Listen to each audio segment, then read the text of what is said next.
Mirza Maharashtra news सदैव आपल्यासोबत। ठाणे शहर सांस्कृतिक शहर म्हणून परिचित आहे। अशा ठाण्यात दररोज विविध सांस्कृतिक कार्यक्रम राबविले जातात। संक्रमणाच्या कार्यक्रमाची खास बात म्हणजे सर्व तरुण मुलांनी एकत्र येऊन निकॅन ॲरिस्टो या संस्थेअंतर्गत हा कार्यक्रम राबविला। कार्यक्रमात एक 55 वर्षीय गृहस्थ विशेष लक्षवेधी ठरले। वयाच्या 8व्या वर्षापासून ते न विसरता संक्रांतीच्या काळात पतंग उडवितात। पतंग उडवण्याचा जो आपला मोह आहे तो कोणालाच आवरत नाही, लहान मुलं असो किंवा मोठा असो। आपल्याबरोबर एक गृहस्थ आहेत जे 55 वर्षाचे आहेत आणि 55 वर्षाचे असून तर अजूनही पतंग उडवतात। आपण त्यांना विचारूया या पतंगाविषयी। मला पतंग उडवायच्या टायमाला मेन म्हणजे काय, एकट्यानेच पतंग उडवायची असते। हां, ते फिरकी एकाने पकडायची आणि एकाने पतंग उडवायची असं नाही। काय ज्याला जमतं असं नाहीच आहे आणि सर्व काय पतंग उडवू शकत नाही, ज्याला माहिती आहे तोच पतंग। या कार्यक्रमात पतंग महोत्सव साजरा करण्यात आला। त्यात अनेक लहान मोठ्यांनी पतंग उडवण्याचा आनंद लुटला। तसेच महिलांसाठी संगीत खुर्ची सारख्या सांस्कृतिक स्पर्धा या संस्थेमार्फत भरवल्या गेल्या होत्या।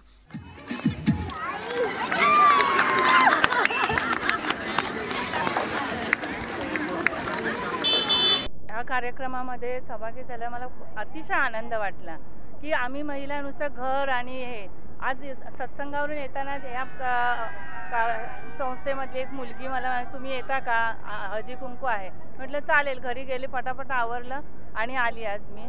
आणि प्रत्येक प्रोग्राम होता, कार्यक्रम ते आयोजित केले होते ते अतिशय चांगले होते। बुद्धिमत्तेला चालना देणारे। तुमच्याकडे काय आहे, तुमच्या मंगळसूत्रात मणी किती आहेत, तुम्ही म्हणजे तुमच्या मैत्रिणींचे फोटो आहेत का, तुमच्या मिस्टरांचे फोटो आहेत का, हे संगीत खुर्ची रोज आपण घरात धावत नाही, काय नाही, म्हणजे रुटीन असतं पण हे नाही। पण आता वाटलं की आपण खेळू शकतो अजूनपर्यंत, असं वाटत होतं आणि खूप मनाला आनंद झाला।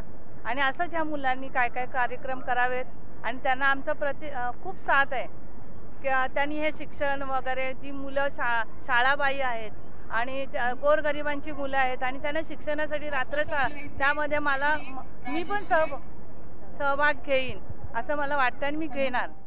निकॅन ॲरिस्टो तर्फे पतंग महोत्सवाचा कार्यक्रम इथे आयोजित करण्यात आला आहे आणि त्या संदर्भात माझ्याबरोबर बोलण्यासाठी काही मंडळी आहेत। आपण त्यांना विचारूया या कार्यक्रमाविषयी। मित्रा, नाव काय तुझं? निखिल।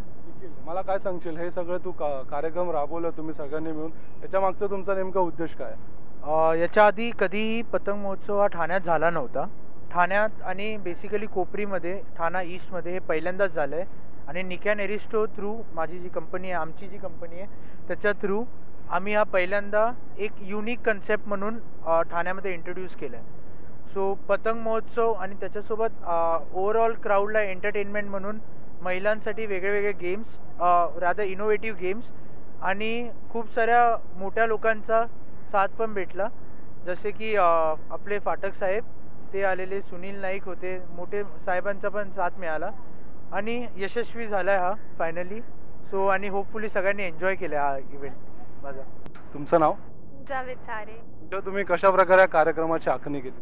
आखणी म्हणजे आमचं ऑलमोस्ट 2 मंथचं प्लॅनिंग होतं ह्याच्यासाठी। थोडेसे प्रॉब्लेम्स होते, आम्ही खूप अपकमिंग कंपनी आहोत as of now, so by which बॅकअपचं लॅक असतं हमेशा। बट देन काफी हद तक कोशिश केली। प्रत्येकजण आपापल्या फील्डमध्ये प्रोफेशनल्स आहेत, समार MBA चार्टर्ड्स आहेत इथे। प्रत्येकाने आपापल्या परीने प्रयत्न केले आपले जॉब सांभाळून आणि बाय विच आज आम्ही हा इव्हेंट सक्सेसफुली करू शकतो। असा छान उपक्रम यांनी राबवला आणि यांना भावी कार्यक्रमासाठी हार्दिक शुभेच्छा। कॅमेरामन अजिंक्य वास्करसह मी सतीश सोनटक्के, गर्जा महाराष्ट्र न्यूज, मुंबई। गर्जा महाराष्ट्र न्यूज सदैव आपल्यासोबत।